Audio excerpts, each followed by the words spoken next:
नमस्कार, मैं हूं अंकुर और आप देख रहे हैं सत्यहिंदी.com। आइए एक नजर डालते हैं अब तक की सुर्खियों पर। एन.वी. रमना भारत के अगले सीजीआई होंगे। वर्तमान सीजीआई एस ए बोबडे ने उनके नाम की सिफारिश की है। बोबडे 23 अप्रैल को रिटायर हो रहे हैं। केंद्र सरकार ने पिछले हफ्ते ही बोबडे से पूछा था कि वे अगले सीजीआई का नाम सुझाएं। कानून मंत्री रविशंकर प्रसाद ने बोबडे को इस बारे में खत भेजा था। जस्टिस रमना सुप्रीम कोर्ट में जस्टिस बोबडे के बाद दूसरे वरिष्ठ जज हैं। जस्टिस रमना का कार्यकाल 26 अगस्त 2022 तक रहेगा।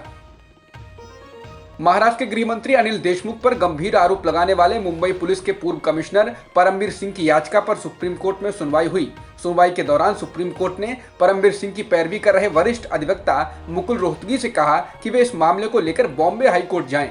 अदालत ने यह भी कहा कि याचिका में अनिल देशमुख को पक्षकार क्यों नहीं बनाया गया है। मुकुल रोहतगी आज ही बॉम्बे हाईकोर्ट का रुख करेंगे। मुंबई पुलिस के पूर्व आयुक्त परमबीर सिंह द्वारा हर रोज 100 करोड़ की वसूली करवाने का आरोप लगने के बाद महाराष्ट्र के गृह मंत्री अनिल देशमुख ने मंगलवार देर रात मुख्यमंत्री उद्धव ठाकरे से मुलाकात की। बता दें कि विपक्ष की ओर से लगातार अनिल देशमुख के इस्तीफे की मांग की जा रही है। ऐसे में मुख्यमंत्री के साथ गृह मंत्री की मुलाकात अहम हो सकती है। मनसुख हिरेन हत्याकांड और सचिन वाजे केस में हुई मुंबई क्राइम ब्रांच की किरकिरी के बाद मुंबई पुलिस के नए कमिश्नर हेमंत नागराले ने मुंबई पुलिस में सफाई अभियान चलाया है। नागराले ने रिकॉर्ड 86 पुलिस अधिकारियों का तबादला कर दिया है, जिनमें से 65 पुलिस अधिकारी क्राइम ब्रांच के हैं। बताया जा रहा है कि पुराने पुलिस कमिश्नर परमबीर सिंह और सचिन वाजे विवाद के बाद कई सालों से ही एक ही यूनिट में जमे हुए इन क्राइम ब्रांच के अधिकारियों का तबादला किया गया है।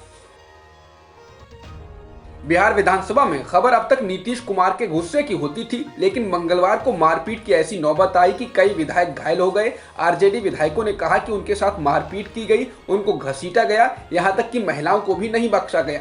ऐसी घटनाओं को दिखाते हुए वीडियो भी वायरल हो गए हैं। हालात ये हो गए कि राष्ट्रीय जनता दल के मखदुमपुर सुरक्षित क्षेत्र के विधायक सतीश कुमार दास को स्ट्रेचर से एम्बुलेंस पर लादकर अस्पताल ले जाया गया। इसके अलावा भाकपा माले के विधायक सत्येंद्र यादव और राजद विधायक रीतलाल यादव भी घायल बताए गए हैं। खबरों के मुताबिक हाथापाई की नौबत तब आई जब विपक्षी विधायक विधानसभा अध्यक्ष विजय कुमार सिन्हा को उनके चैम्बर से निकलने नहीं दे रहे थे। वे बिहार विशेष सशस्त्र पुलिस विधेयक का विरोध कर रहे थे। बिहार विधानसभा में आरजेडी के विधायकों पर हुई पुलिस की बर्बर कार्रवाई का मुद्दा राज्यसभा में उठाने की अनुमति नहीं दी गई। आरजेडी के राज्यसभा सांसद मनोज झा ने जब राज्यसभा में इस मुद्दे को उठाना चाहा तो राज्यसभा के सभापति एम वेंकैया नायडू ने इससे मना कर दिया और कहा, ये राज्य का विषय है, मैं इसे यहाँ उठाने की अनुमति नहीं दे सकता। जिसके बाद मनोज झा ने कहा कि बिहार राष्ट्रपति शासन के लिए फिट केस है, वहाँ लोकतंत्र का शव निकाला गया है, वहाँ महिलाओं के साथ क्या किया गया है, लेकिन मुझे मुद्दा उठाने नहीं दिया गया।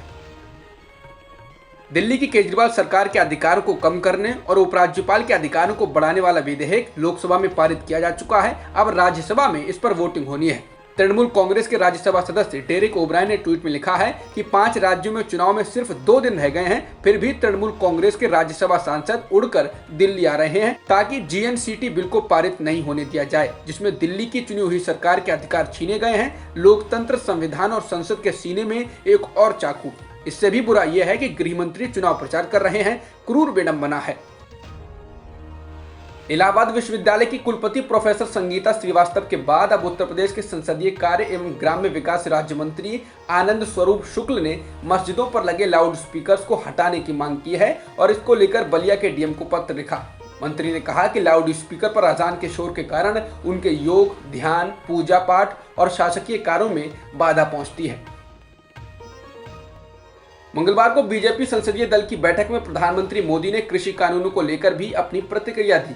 उन्होंने कहा कि पंचायत चुनाव में बीजेपी की भारी जीत बताती है कि वहां कृषि कानूनों से होने वाले फायदे लोगों को समझाए जा चुके हैं और कृषि कानूनों पर अटल रहने के लिए ये भी एक कारण है।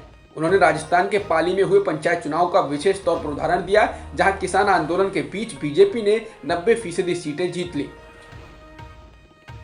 5 राज्यों में चुनाव के बीच पेट्रोल और डीजल की कीमतों में साल में पहली बार कटौती की गई है। पेट्रोल की कीमत में 18 पैसे और डीजल की कीमत में 17 पैसे की कमी की गई है। जिसके बाद दिल्ली में 1 लीटर पेट्रोल की कीमत 90 रुपये 99 पैसे और डीजल की 81 रुपये 30 पैसे प्रति लीटर हो गई है।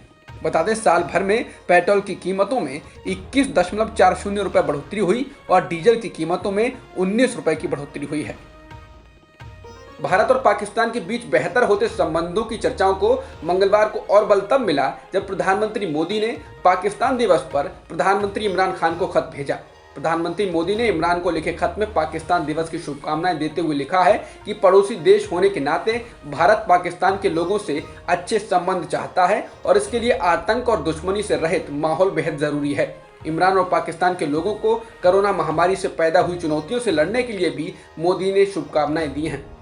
बता दें, दोनों देशों के रिश्तों में सुधार आ रहा है और इसी बीच पाकिस्तान के अफसरों का एक दल नई दिल्ली में सिंधु नदी से संबंधित स्थायी सिंधु आयोग की बैठक में शामिल होने के लिए भारत में है।